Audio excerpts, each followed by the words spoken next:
up my Range Rover, Marcus. As HOA president, I shouldn't have to pay. No, ma'am. Everyone pays the same. Fine. I'm calling 911. Morning, sir. We received a disturbance call. Of course, officer. Happy to help. He's refusing to cooperate. This fuel station is a serious danger to our neighborhood. Actually, It's one of the safest private fuel systems I've ever inspected. Mrs. Brenda Ashworth? Mrs. Brenda Ashworth? Yes? Please stand. Brenda, For a month, you've made assumptions about who I am. you never asked. There are some things you should know before this meeting continues. She called 911 on me for not giving her free gas from my own pump, stood in my driveway in designer heels and looked me straight in the eye and said, "Fill up my Range Rover, Marcus, as HOA president. I shouldn't have to pay for fuel when residents have it available." When I said, "Absolutely not," she pulled out her phone and dialed. "I need police assistance. This man is being hostile and threatening me." My name is Marcus Kellerman, 52 years old, 20 years military logistics, then police work. My wife, Sarah, died of cancer last spring after 2 years of treatments that took everything we had. I couldn't stay in our old house after she passed. Every creaking floorboard held a memory I wasn't ready to carry, so I sold everything and moved to Willowbrook Estates looking for a quiet place to rebuild. What I found was Brenda Ashworth. The previous HOA president was a retired teacher who kept things sensible. Mow your lawn, pay your dues, don't paint your house purple. Brenda arrived from a ritzy gated community and within 8 months had convinced enough neighbors to elect her president on a platform of elevating standards and removing undesirable elements. My property came with a professionally installed diesel pump. The previous owner had agricultural permits, legally certified, annually inspected by the fire marshal. During the last power outage, I used it to keep 3 elderly neighbors' generators running. Dorothy Martinez's husband, Harold, had an oxygen machine. It ran all night because of my fuel pump. Brenda called it a safety hazard and community eyesore and hit me with a $500 violation notice. I showed up to the HOA meeting with every permit, every inspection report, and Fire Marshal Jim Henderson sitting in the 3rd row.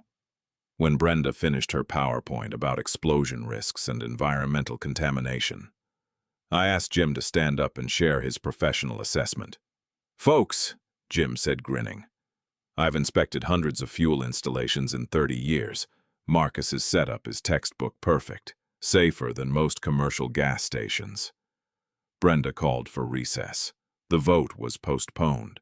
Dorothy stood up and described how my dangerous installation had kept her husband breathing through the night. That should have been the end of it. It wasn't.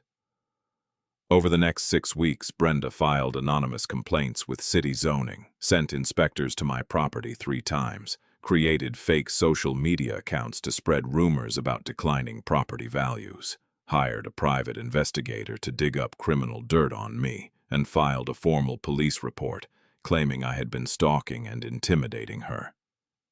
Every inspector found nothing. Every complaint was unfounded. The PI called me personally after running my background check.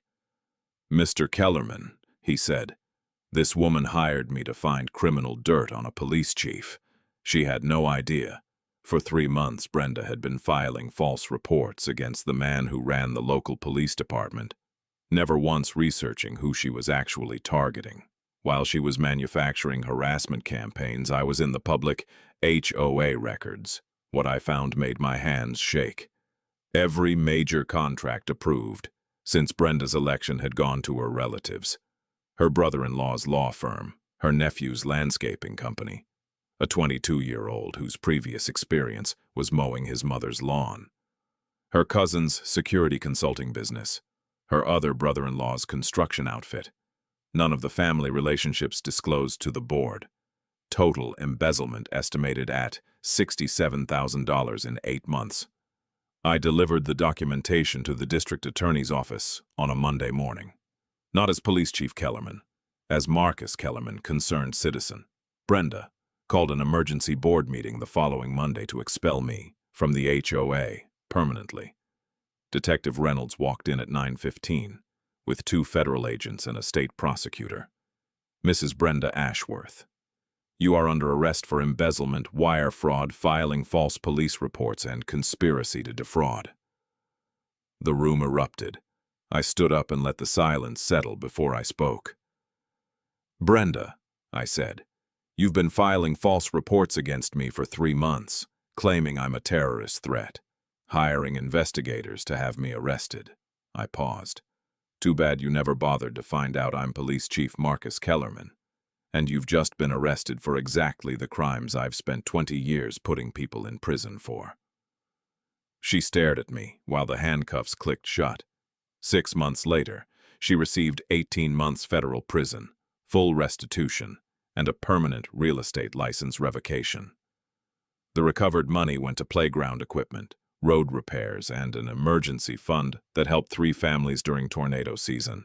During the February ice storm, I kept 8 generators running, including Harold's oxygen machine. He's doing well. Sarah would have liked knowing the fuel pump she worried about was still helping people. I think about that sometimes on quiet evenings when Willowbrook feels like the neighborhood it was always supposed to be.